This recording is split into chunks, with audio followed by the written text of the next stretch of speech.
Welcome to this screencast presentation on constructors within the Java programming language. Constructors are used to instantiate objects within Java from a class. You can think of a class as a template from which all objects of that class are made from. Here we have three classes within our program. The Robot Factory class, which creates a new object of the Android class, which in turn extends the Robot class. Note the parentheses on the line where we instantiate the Android object. This tells us that it is similar to a method. Note also the use of the new keyword, telling us that we are using a constructor. Here we have printed out some of the variables of the Android object we created. The new keyword is always used when a constructor is invoked. We can have several constructors within a class, determined by how many parameters we are expecting to pass to the object being created. This is known as the signature of a constructor and is the number and type of parameters it takes. We can create multiple constructors within a class so long as the parameters differ from each other. When they are called by another class, then the parameters which are passed determine which constructor is invoked. This, again, is a process similar to that when we use methods, known as overloading.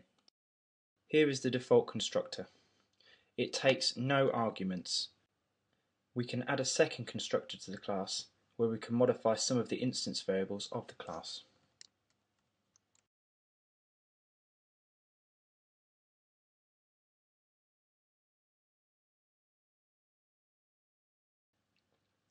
Here, this has been used to reference the instance variables of the class, distinguishing them from the parameters. This is similar to how methods normally work. Constructors can use this reference as well. We can see that the values for the other constructor's parameters are now being requested. Here we will input two default values.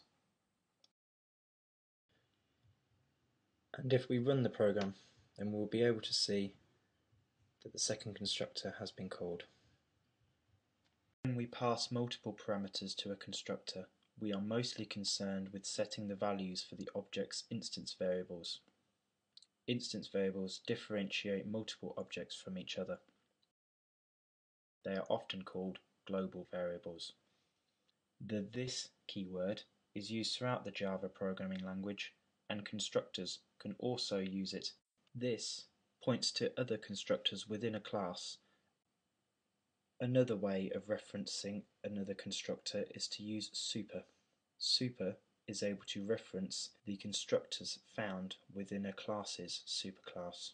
This and super must be used first when writing a constructor. If we look at the superclass robot,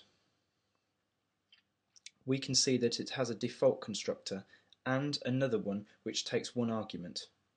The default constructor takes the robot total, which is 1000, adds 1 to it, and makes this the ID num variable for any robot. The other constructor, instead, takes an integer as a parameter and adds 10 to it. Using the super function, we can reference this constructor. As with the this keyword, it must be used as the first line of the constructor, so we must delete this.